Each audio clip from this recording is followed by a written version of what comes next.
رسوله الكريم أما بعد.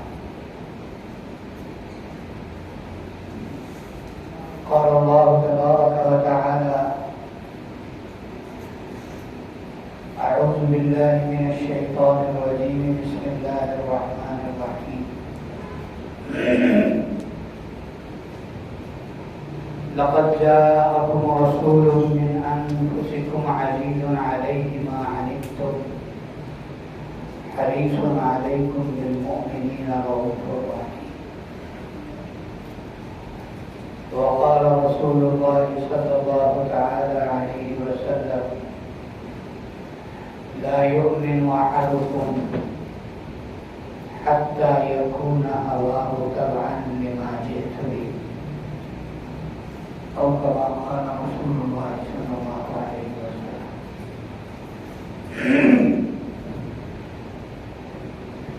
میرے محترم دوستو،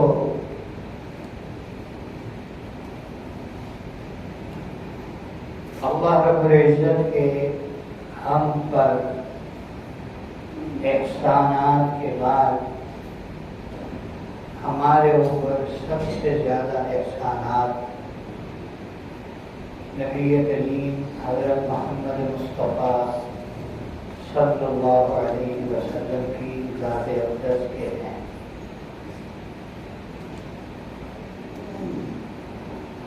آپ کے جب ہم پر احسانات بہت ہیں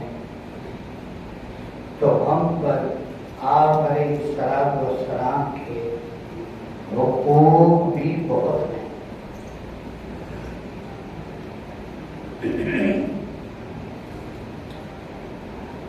آپ کے حقوق میں سب سے بڑا حق جو ہر مسلمان کے اوپر ہے وہ یہ ہے کہ وہ اپنی تمام کی تمام زندگی کو حضور صلی اللہ علیہ وسلم کی طرز زندگی کے مطابق کریں.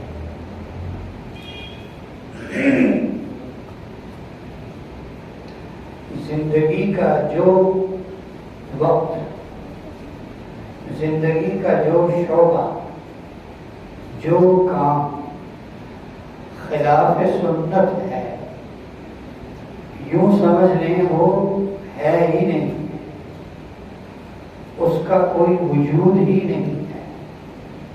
اللہ کے ہاں وہ کسی کھاتے شمار میں بھی نہیں ہے. معتبر زندگی اللہ کے ہاں وہ کیا ہے؟ سنت زندگی. معتبر زندگی اور لکھی جانے والی زندگی، قابل قبول زندگی، وہ کیا ہے؟ سنت زندگی. سنت سے ہم جتنا دور، اپنے نبی سے ہم اتنا دور. سنت زندگی سے ہٹ کر ہم جو مرضی کر لیں، اچھل اچھل کر جتنے نعرے لگا دیں، سر نیچے ٹانگے اوپر کر کے ایڑی چوٹی کا زور لگا کر ہم اپنے آپ کو عاشق رسول کہیں، محب رسول کہیں. ہمارے نعرے، ہماری تقریریں کسی کام کی نہیں.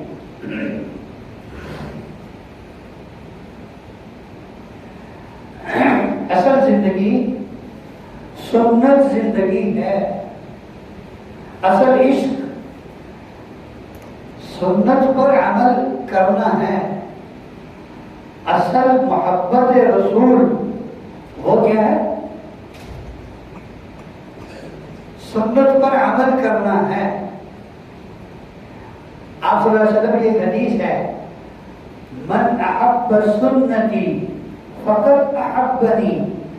جس نے میری سنت سے محبت کی اس نے میرے سے محبت کی.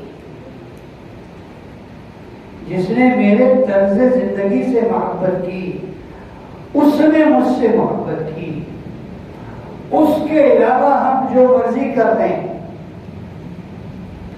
اس کے علاوہ ہمارا عمل جو مرضی ہو اللہ کے ہاں وہ قابل قبول نہیں ہے۔ اور آج کل ہم انہی کاموں میں لگے ہوئے ہیں، آج کل ہم انہی کاموں میں لگے ہوئے ہیں۔ سونا آیا تے سج گئے گلیاں بازار۔ کوئی بتائے کہ یہ کائنات کا سب سے حسین نبی، نبیوں کا نبی، وہ نبی جو نبیوں کا نبی ہے، وہ نبی جو نبیوں کا امام اور سردار ہے، وہ ایسے چھوٹے سے کام کے لیے آیا۔ ہمارے گلیاں بازار سچ ہے، وہ اس لیے آیا۔ اس پر تو آپ صلی اللہ علیہ وسلم نے توجہ ہی نہیں دی، اس پر تو آپ صلی اللہ علیہ وسلم نے توجہ ہی نہیں دی۔ آپ گلیوں، بازاروں، گھروں کی بات چھوڑیں، آپ صلی اللہ علیہ وسلم کی مسجد ہے جسے مسجد نبوی کہتے ہیں، جو کچی بنی ہوئی ہے، اس کی چھت کھجور کے پتوں کی ہے، اور جب بارش ہوتی تھی پانی ٹپکتا تھا اور صحابہ کی پیشانیاں خاک آلود ہوتی تھی، اور اس مسجد کے اندر کئی سال تک روشنی کے لیے لیمپ اور قندیل اور چراغ نہیں تھا۔ کچھ عرصے کے بعد ایک صحابی ہیں حضرت تمیم داری رضی اللہ تعالی عنہ، وہ شام سے ہجرت کر کے مسلمان ہو کر تشریف لائے تھے، اور چراغ بنانا بہت اچھا جانتے تھے، لیمپ بنانا بہت اچھا جانتے تھے۔ یا وہ کچھ لیمپ اپنے ساتھ لائے یا انہوں نے یہاں آ کر بنایا، واللہ اعلم۔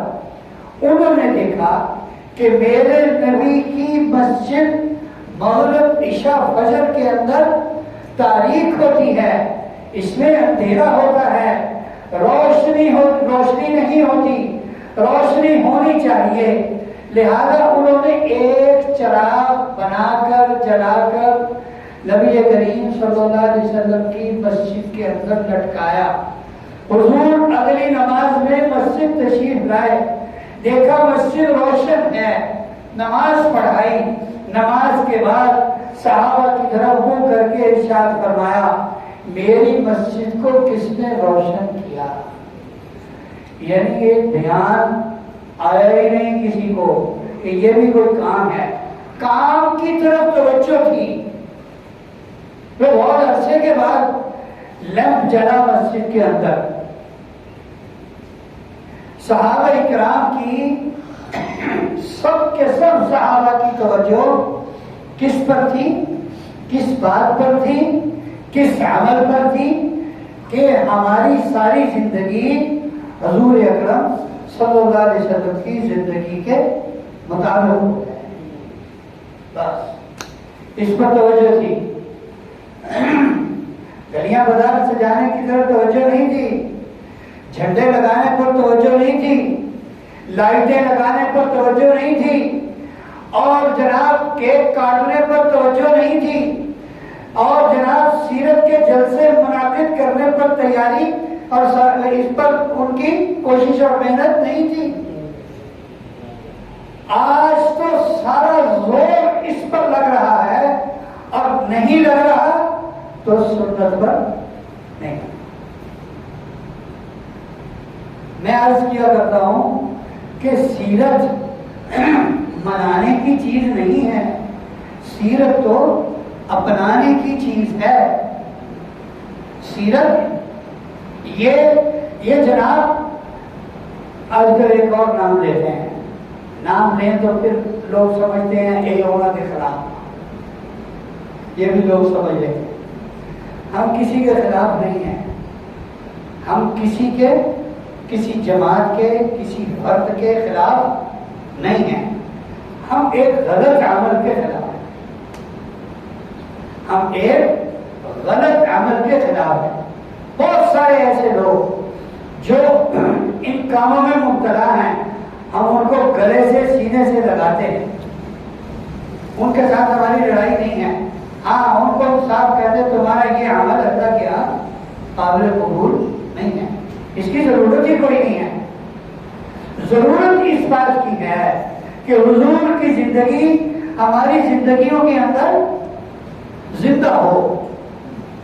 صحابہ کی سب کی محنت اس پر تھی، سارے کے سارے صحابہ، صحابیات، بچے، بوڑھے، جوان، مرد، عورتیں، اے دور کا ہے قریب کا ہے، ہر کسی کی یہ چاہت تھی کہ میرا کوئی طرز عمل حضور کے طرز عمل کے خلاف نہ ہو۔ یہ محنت ساری کی ساری جستجو اسی کے لیے، ساری کی ساری کوشش اسی کے لیے۔ میں آپ سے عرض کروں، ایک قصہ آپ کو سناؤں، صحابہ اکرام کی حضور سے محبت، حضور سے عشق، حضور کی سنت پر عمل، حضور کی سیرت کی اپنائیت کس قدر تھی، یہ مسجد نبوی ہے۔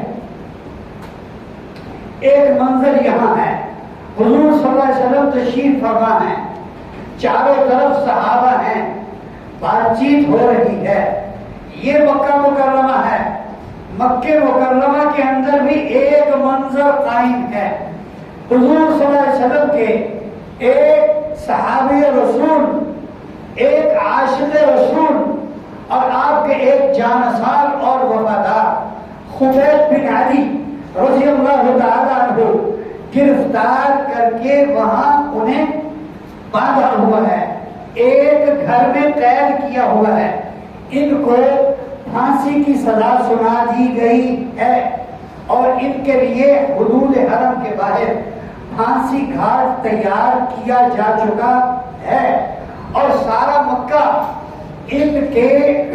ان کی سزا کو دیکھنے کے لیے تیار ہے کہ خبیب کو پھانسی دی جائے گی۔ ایک غزوے کے اندر خبیب بن عدی رضی اللہ تعالی عنہ نے کفار مکہ کے، قریش مکہ کے چند لوگوں کو قتل کیا تھا جب دونوں کی لڑائی ہوئی تھی۔ قریش مکہ نے دھوکے سے خبیب بن عدی کو گرفتار کیا، قید کیا اور انہیں پھانسی کی سزا سنا دی گئی۔ ایک گھر میں قید ہے، توجہ میری طرف رکھیں، ایک گھر میں قید ہیں، اب پھانسیوں کی تیاریاں ہو چکی ہیں۔ گھر والوں نے کہا کچھ چاہیے، کہنے لگے کہ اس طرح دے دو تاکہ اپنے جسم کے زائد بھاگ صاف کر لوں، اللہ کے سامنے جانا ہے، پاک صاف ہو کر جاؤں۔ سنیے، اس طرح دے دیا گیا، پاؤں باندھے ہوئے ہیں، ہاتھ بھی باندھے ہوئے تھے، کھول دیے، اب یہ اس طرح پکڑے ہوئے، گھر کا ایک چھوٹا بچہ جس گھر میں قید ہے، اس گھر کا ایک چھوٹا بچہ چلتے چلتے اپنی ناسمجھی کی وجہ سے ان کے قریب چلا گیا۔ بچے کو کیا پتا تھا کہ یہ ہمارا دشمن ہے، اس کو ہم نے پھانسی دینی ہے۔ بچہ ان کے پاس چلا گیا اور ان سے کھیلنے لگا، انہوں نے اس پر سائڈ پر رکھا، بچے کے ساتھ کھیلنے لگے۔ گھر والوں کی نظر پڑی، گھر والوں کی چیخیں نکل گئیں، آئے ہمارا بچہ اس کے پاس چلا گیا، یہ بچے کو پکڑ لے گا، یہ بچے کو یرغمال بنا لے گا اور یہ اس کے بدلے میں اپنی جان چھڑا کر چلا جائے گا۔ گھر والوں کی جو چیخیں نکلی تو خبیب بن عدی رضی اللہ تعالیٰ عنہ گھر والوں کی طرف متوجہ ہوئے، فرمایا میں سمجھتا ہوں تمہاری چیخیں کیوں نکلی ہیں، یہ لو تمہارا بچہ، ہم ایسے نہیں کرتے، ہمارے نبی نے ہمیں یہ نہیں سکھایا، بچوں عورتوں پر ہاتھ اٹھانا ہمارے نبی نے ہمیں نہیں سکھایا، یہ لو تمہارا بچہ، ہم ایسے لوگ نہیں ہیں۔ اور پھر انہیں پھانسی گھاٹ کی طرف لے جایا گیا اور پھر دیکھیں ایک اور بات توجہ سے سنیں، پھر ان سے پوچھا گیا ایسے کر لیں کہ تمہاری جگہ تمہیں چھوڑ دیں، تمہاری جگہ تمہارے نبی محمد صلی اللہ علیہ وسلم کو پھانسی دے دیں۔ فرمانے لگے یہ پھانسی کی بات کرتے ہو، میں تو یہ بھی نہیں چاہوں گا کہ تم کہو کہ تمہیں پھانسی سے چھوڑ دیتے ہیں، تمہاری جان بخشی کر دیتے ہیں، تمہاری جان بخشی کے بدلے میں محمد صلی اللہ علیہ وسلم کو ایک کانٹا چبھو دیتے ہیں، میں یہ بھی نہیں چاہتا۔ محبت وہ تھی سیرت اور سنت، اور یہ کیا ہے؟ محبت، اور یہ ہے عشق۔ اور پھر جب پھانسی گھاٹ کے پاس لے جایا گیا تو پوچھا گیا کوئی تمہاری آخری خواہش ہو؟ کہنے لگے 2 رکعت نماز پڑھنے دو۔ 2 رکعت نماز پڑھی اور اس کے مختصر نماز پڑھی، مختصر دعا مانگی، اور پھر ان کو کہنے لگے میں نے مختصر نماز پڑھی اور مختصر دعا مانگی، تمہارے ڈر کی وجہ سے نہیں، میں نے جلدی نماز اس لیے پڑھی کہ ایسا نہ ہو میں لمبی نماز پڑھوں اور میں لمبی دعا کروں اور تم کہو کہ شاید موت کے ڈر سے، پھانسی کے ڈر سے، یہ پھانسی سے گھبرا گیا ہے، موت سے گھبرا گیا ہے، مرنا نہیں چاہتا، اس لیے لمبی نمازیں پڑھ رہا ہے، اس لیے مختصر نماز پڑھی کہ تم یہ تانا نہ دو۔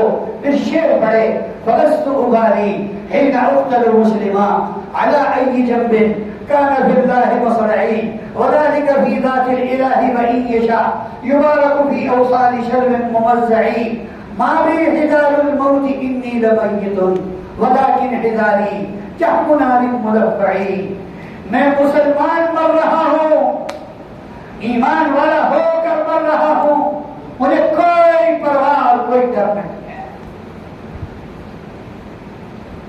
میں جس پیروں پر گروں۔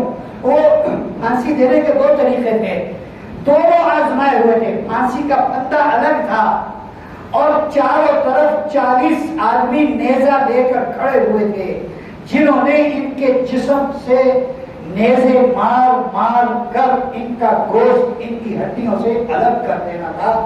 یہ دونوں طریقے آزمائے جانے تھے اور وہ دیکھ رہے تھے، اور انہوں نے یہاں ایک بددعا بھی کی، خبیب بن عدی رضی اللہ تعالیٰ نے بددعا بھی کی جو تاریخ میں، جو سیرت میں لکھی ہوئی ہے، اللہم احصہم عددا واقتلہم بددا ولا تبقنہم منہم احدا۔ اللہ ان کی گنتی گن لے، یہ سب جو مجھے پھانسی دینے کے لیے جمع ہیں، اللہ ان کی گنتی گن لے، ان سب کو ختم کر دے، ان میں سے کسی ایک کو بھی زندہ نہ چھوڑنا۔ پھر جب انہیں پھانسی کے پھندے پر لٹکایا گیا تو وہ کہنے لگے اے اللہ آج میری بے بسی تیرے سامنے ہے، میں آج اتنا بے بس ہوں، ہاتھ بندھے ہوئے، پاؤں بندھے ہوئے، اور میں اپنے نبی سے کوسوں دور، میں اپنے نبی سے میلوں دور، میں اپنے نبی کو زندگی کے آخری وقت میں سلام بھی نہیں کہہ سکتا۔ اے اللہ ساری قدرتوں کا مالک تو تو ہے، سارے نظام تو تیرے ہاتھ میں ہیں، اے اللہ میرے نبی تک میرا سلام پہنچا دے۔ اب انہیں پھانسی دے دی گئی، ادھر جبرائیل پہنچے، مدینہ منورہ پہلا منظر جہاں صحابہ ہیں، حضور صلی اللہ علیہ وسلم صحابہ کے جھرمٹ میں ہیں، آپ صلی اللہ علیہ وسلم کو جبرائیل نے جیسے اللہ کی قدرت سے سارے پردے بیچ میں سے ہٹا کر خبیب بن عدی رضی اللہ تعالیٰ عنہ کے پھانسی کا منظر دکھایا، اور آپ صلی اللہ علیہ وسلم کا چہرہ صحابہ سے باتیں کرتے ہوئے ایک دم افسردہ ہو گیا، ایک دم رنجیدگی آ گئی آپ کے چہرے پر۔ صحابہ حیران ہیں ابھی کہ آپ صلی اللہ علیہ وسلم ہم سے باتیں کرتے ہوئے ایک دم رنجیدہ کیسے ہو گئے، ایک دم افسردگی کیسے آ گئی۔ چنانچہ آپ کی افسردگی اور رنجیدگی کے بعد آپ کی مبارک آنکھوں سے آنسو اے موتیوں کی طرح جھڑنے لگے، گرنے لگے۔ صحابہ اور پریشان ہو گئے۔ ایک دم آپ صلی اللہ علیہ وسلم نے فرمایا وعلیک السلام یا خبیب، اور پھر صحابہ سے خبر سنائی، صحابہ کو خبر سنائی کہ قریش نے خبیب کو شہید کر دیا۔ یہ تھا عشق رسول کہ آخری وقت میں اپنی جان بچانے کے لیے بھی حضور کی سنت کے خلاف کوئی طریقہ نہیں اپنا. آخری وقت ہے اور وہ ان سے پوچھا جا رہا ہے آخری خواہش، وہ کہہ رہے نماز پڑھنی ہے، نماز پڑھنی ہے. کے اشعار ہیں، میں تو 6-7 اشعار سنائے آپ کو، وہ 10-12 ہیں، 10-12 اشعار ہیں. اس میں ایک شعر ہے ماں بھی حذار الموت انی لمیتن، میں موت سے نہیں ڈرتا، موت تو مجھے آنی ہے. موت سے کیا ڈرنا، موت کا تو فیصلہ اللہ نے لکھا ہوا ہے. ولکن حذاری جم نار مدفع، بخاری شریف میں یہ اشعار آتے ہیں. ولکن حذاری نحم نار مدفع، میرا ڈرنا تو جہنم کی آگ کی لپٹوں سے ہے، جہنم کی آگ کے شوروں سے میں ڈر رہا ہوں. اچھا ایک اور واقعہ میں آپ سے عرض کروں. عمر بن عبد العزیز رحمۃ اللہ علیہ کا دور ہے. مسلمانوں کا لشکر فتوحات پر فتوحات حاصل کر رہا ہے. ایک شہر فتح کیا مسلمانوں نے. اس وقت اسلامی لشکر کے سپہ سالار ہیں قتیبہ بن مسلم رحمۃ اللہ علیہ. قتیبہ بن مسلم سپہ سالار ہے. ایک شہر فتح کیا، سمرقند فتح کر لیا، مال غنیمت حاصل کر لیا، ہر چیز مکمل ہو گئی، مسلمانوں کے کنٹرول میں آ چکا، مسلمانوں کا اس پر قبضہ مستحکم ہو چکا. وہاں کے پادری نے، بڑے پادری نے عمر بن عبد العزیز رحمۃ اللہ علیہ کے نام ایک خط لکھا. اس خط میں کیا لکھتا ہے؟ کہتا ہے میں نے تو سنا تھا آپ کا دین بڑا مضبوط ہے، آپ کے دین کے اصول و قواعد بڑے مضبوط ہیں، آپ لوگ اپنے دین پر بڑی پابندی اور سختی سے عمل کرنے والے ہیں. آپ کا سپہ سالار قتیبہ بن مسلم ہمارے شہر کو دھوکے سے فتح کر رہا ہے، رات کی تاریکی میں اندھیرے کا فائدہ اٹھا کر فتح کیا. میں نے سنا تھا، پادری لکھتا ہے، میں نے تو سنا تھا آپ کے نبی کا طریقہ یہ ہے، جس شہر کو، جس ملک کو، جس علاقے کو آپ نے فتح کرنا ہے، آپ کی فوج وہاں جاتی ہے، سب سے پہلے ان کو باخبر کرتے ہیں، ان کو خبردار کرتے ہیں، انہیں اسلام کی دعوت دیتے ہیں. اگر وہ اسلام کی دعوت قبول کر لیں تو ٹھیک ہے، اگر وہ قبول نہ کریں تو پھر مسلمان کہتے ہیں تم ہمیں جزیہ دو. اگر وہ جزیہ بھی نہ دیں تو پھر تیسرے نمبر پر لڑائی ہے. آپ کے سپہ سالار لشکر نے ہمیں کسی بات کی دعوت نہیں دی، نہ اسلام کی دعوت دی، نہ جزیے کا کہا، اور ڈائریکٹ رات کی تاریکی میں چھپ کر ہمارے علاقے کو فتح کیا. کیا یہ آپ کا دین ہے؟ کیا یہ آپ کا اسلام ہے؟ وہ آدمی دمشق پہنچا، خط لے کر دمشق پہنچا. اس وقت مسلمانوں کا دارالخلافہ دمشق شہر تھا جو آج شام میں ہے. اور وہ پوچھنے لگا تمہارے بادشاہ کا گھر کہاں ہے، تمہارے بادشاہ سے ملاقات کہاں ہے. یہاں کسی سے پوچھا، اس نے سامنے اشارہ کر دیا. ادھر جا کر کسی نے پوچھا، دائیں بائیں کرتے کراتے وہ امیر المومنین عمر بن عبد العزیز رحمۃ اللہ علیہ کے گھر پہنچ گیا.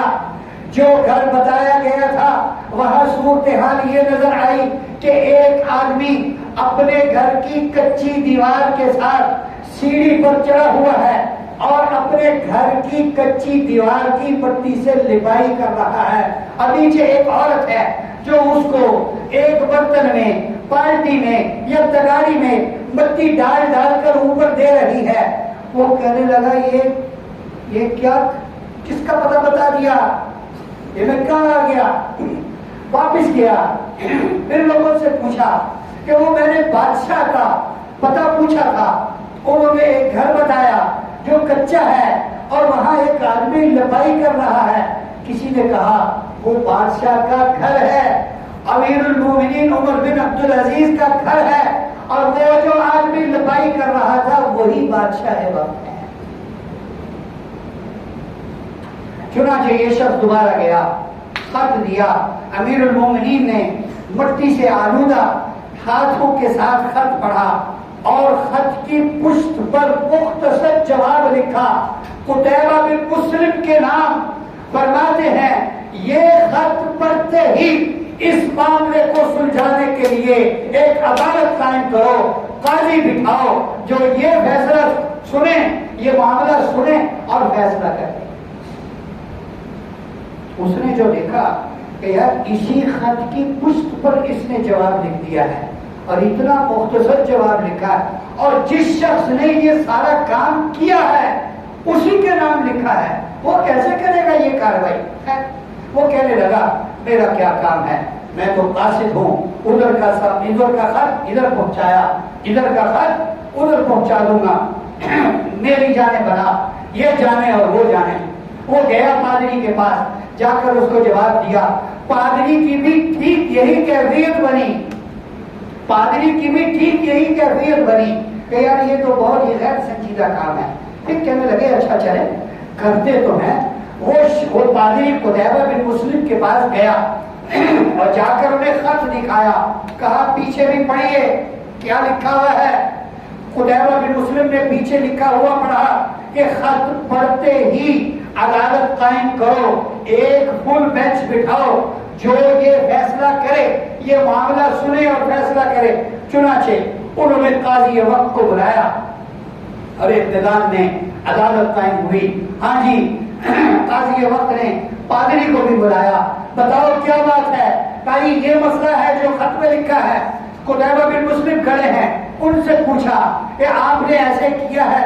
کہنے لگے ہاں کیا ہے، اللہ کے نبی کا ارشاد ہے الحرب خدعہ، لڑائی تو دھوکے کا نام ہے، لہذا میں نے موقع سے فائدہ اٹھایا۔ فرمایا الحرب خدعہ، میں بھی جانتا ہوں یہ لڑائی ہو رہی ہو تب کی بات ہے کہ جنگ تو دھوکے کا نام ہے، تم نے یہ طریقہ پہلے استعمال کیا، غلط وقت پر استعمال کیا، آئیں بائیں شائیں نہ کرو، خام خواہ کی علتیں اور یہ وجوہات بیان نہ کرو، بتاؤ تم نے ایسے کیا ہے؟ کہا جی کیا ہے، ایسے ہی کیا۔ فرمایا تم نے ان کو اسلام کی دعوت نہیں دی؟ کہا جی نہیں دی۔ کہ تم نے ان کو جزیے کا نہیں کہا؟ کہا نہیں کہا۔ کہ تم نے ڈائریکٹ ان پر حملہ کیا؟ کہ جی ڈائریکٹ حملہ کیا۔ پھر پوچھا رات کی تاریکی میں کیا؟ کہا جی رات کی تاریکی میں کیا، انہیں کوئی خبر نہیں تھی۔ قاضی وقت نے فیصلہ کیا کہ تمام مسلمان جو باہر سے آئے، ساری مسلم افواج بشمول قتیبہ بن مسلم کے سارے ان کا جو سامان لیا واپس کریں، جو تم نے غنیمت سمجھ کر لیا واپس کرو، اور ان کے گھروں پر جو قبضہ کیا چھوڑو، اور سب کے سب شہر سے باہر نکل جاؤ۔ سارا اسلامی لشکر آنن فانن قاضی کا حکم سننے کے بعد شہر سے باہر نکل گیا۔ پادری سر پکڑ کر بیٹھ گیا، لوگ چیخنے چلانے لگے یہ کیسا دین ہے، یہ کیسا دین ہے۔ ایک تو ان کے بادشاہ کی ہمیں سمجھ نہیں آئی، وہ اپنے گھر کی لپائی خود کر رہا ہے، اور دوسرا اس کی یہ بات سمجھ نہیں آئی، اتنا مختصر جواب، اس پر اتنی بڑی کارروائی، اور اس پر اتنا بڑا ڈیسیژن، اتنا بڑا فیصلہ۔ اللہ کی قسم یہ دین حق ہے۔ سارے کے سارے عیسائی، سمرقند کے سارے عوام جو عیسائی تھے، سارے کے سارے اسلامی لشکر کے پیچھے روتے، چیختے، چلاتے اور ان کو پکارتے چلنے لگے، کہنے لگے ہم سب اقرار کرتے ہیں اشہد ان لا الہ الا اللہ واشہد ان محمدا عبدہ ورسولہ۔ آپ کا دین سچا، آپ کا خدا سچا، آپ کا نبی سچا، اللہ کی قسم ہم سب آپ کے دین میں شامل ہونے کے لیے تیار ہیں، واپس آ جاؤ، ہم بھی اسلام کی سلامتی میں داخل ہونا چاہتے ہیں۔ یہ سنت، سیرت، دین پر عمل پیرا ہونا، یہ ہے ایسے لوگوں کی زندگیاں بدلتی تھی۔ آج یہ کر لو، وہ کر لو، فلاں کر لو، فلاں کر لو، اب سنتیں بھی ہمیں یاد ہے نا، دسترخوان کی ساری سنتیں ہمیں یاد ہیں۔ دسترخوان کی ساری سنتیں ہمیں یاد ہیں، حتیٰ کہ مرے کے گھر میں بھی دسترخوان لگوا کے چھوڑنا ہم نے، مرے ہوئے کے گھر والوں کو کہنا جب تک تم نے دسترخوان نہیں بچھایا تمہارے مردے کی بخشش نہیں ہوگی، یہ کہنا جب تک تم نے مکس فروٹ کاٹ کے نہیں کھلایا آنے والوں کو تمہارے مردے کی بخشش نہیں ہوگی، اور جب تک تم نے 30-40واں فلانا فلانا فلانا کھلانا کھلانا کھلانا کھلانا کھلانا کھلانا تمہارے مردے کی بخشش نہیں ہوگی۔ بہت ساروں کو میری بات شاید بری لگے، لیکن ہے خلاف سنت یہ سارے کام۔ میں ڈنکے کی چوٹ کہوں گا مردے کی بخشش کے لیے تو سبحان اللہ اخلاص سے کہا ہوا کافی ہے۔ جمع کرنا، اعلان کرنا، آج کل کارڈ چھپ رہے ہیں، آپ کو پتا کیوں نہیں؟ قرآن خوانی کے کارڈ چھپ رہے ہیں، 30-40 کے کارڈ چھپ رہے ہیں۔ ہاں، اور آپ نے یہ تو دیکھا ہی ہوگا کہ قبرستان میں اب آوازیں لگنے لگ گئیں، کھانا کھا کر جائیں، کیوں ایسے ہے کہ نہیں ہے؟ اگر میں غلط کہہ رہا ہوں تو مجھے بتا دینا، آئندہ نہیں کہوں گا۔ قبرستان میں آوازیں لگتی کھانا کھا کر جائیں، تو ولیمے پر آئے ہیں۔ سنت زندگی جب زندگی سے نکلے گی تو اللہ کی قسم ہماری زندگیاں برباد ہوں گی۔ ہم نے اپنی زندگیاں خود مشکل بنائی ہوئی ہیں، ہم آپ کو پتے کی بات بتاتے ہیں اور مفت میں بتاتے ہیں اور اپنے سر پہ مٹی بھی لیتے ہیں۔ نیا مدرسہ بنا ہم نے یہاں، ایک صاحب آئے منزل دیتے، مجھے پتا نہیں تھا اس وقت میں نے کہا یار منزل کا کیا مطلب ہوتا ہے؟ منزل دے دیں، یہ کیا مطلب ہے، کیا مقصد ہے؟ کہتے ہیں وہ مردے کو خطر دلانا تو وہاں اعلان ہوگا کہ اتنی منزل، اتنے قرآن پاک۔ میں نے کہا بھائی ہمارا تو کوئی حساب نہیں ہے، بچے صبح آتے ہیں شام کو چلے جاتے ہیں، سارے دن پڑھتے ہیں، تو تم اپنا نام لکھا دو کہ فلاں کو یہ سارے ثواب کرنا۔ کہتے ہیں جی نہیں ایسے نہیں، ایسا نہیں، ہوتا ہی کرنا ہے، تھوڑے کو منزل آئے گی تو دے دو۔ اور خیر بات گزرتی گئی، میرے کچھ دوست یہاں آئے ہوئے تھے، ان سے میں نے یہ تذکرہ کیا اور کہنا تو بیوقوف ہے، تو کہتے بیوقوف ہے، یہ کہتے ساری فوٹو کمپنی ہے، یہ ساری فوٹو کمپنی۔ پھر انہوں نے بتایا سر حقیقت کیا ہے؟ کہنے لگا منزل کے ہر قرآن کے پیسے دیتے ہیں، ایک قرآن کا 500، ایک قرآن کا 1000، 10 قرآن کا 10,000، 10 قرآن کے 5,000۔ یہ تو کہتے تم رہے ہو تمہیں کیا ہے، کام سیدھا رکھ تو اپنا۔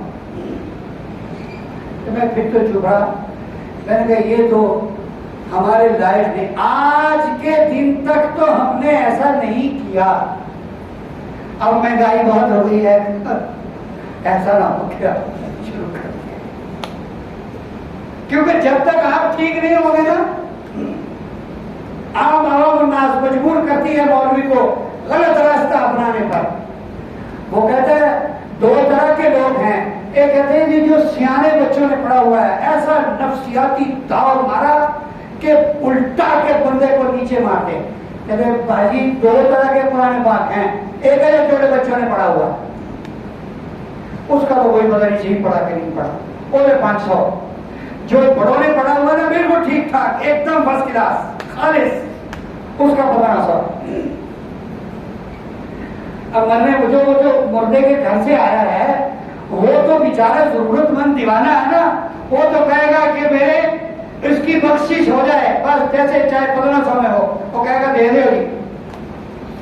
اب یہاں پر کلو 2 کلو کی بات تو نہیں چلے گی، ارے 5 دے دے بس بہت ہے، اتنے کی پیسے۔ پھر وہ 5 قرآن پاک کے 1500 کے حساب سے پیسے دیتا ہے، اور پھر جا کے مردے کو، اور کنفرم یہ بھی نہیں ہے، میں آپ کو بتا دوں کنفرم یہ بھی نہیں ہے، آج تک تو ہماری یہی روٹین ہے کہ ہم یہ کہتے ہیں بھائی نام لکھا دو، وہاں جو دنیا سے چلا گیا ہم اس کے لیے دعائے مغفرت ضرور کریں گے انشاءاللہ، اس کے علاوہ کوئی طریقہ نہیں۔ لیکن یہ طریقہ ہماری سمجھ میں نہیں آتا، وہ طریقہ ہماری سمجھ میں آتا ہے، پھر مولوی کو گالیاں بھی دیتے ہیں کہ یار انہوں نے کیوں کر لیا، انہوں نے وہ کر لیا، انہوں نے وہ کر لیا۔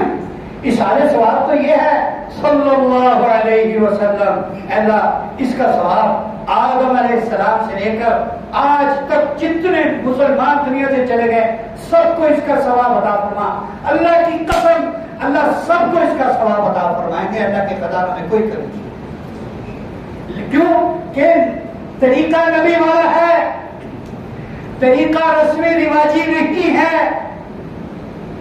اللہ ہمیں اس پر لے آئے، اللہ کرے ہمارے دل میں سنت کی عظمت بیٹھ جائے، ہم سنت طریقے پر عمل کرنے والے ہو جائیں، اور ہم اپنے گھروں میں، اپنے بازار کے اندر، کاروبار میں، شادی میں، غمی میں، ہر طریقے میں سنت طریقے کو زندہ کرنے والے ہو جائیں۔ وعلیکم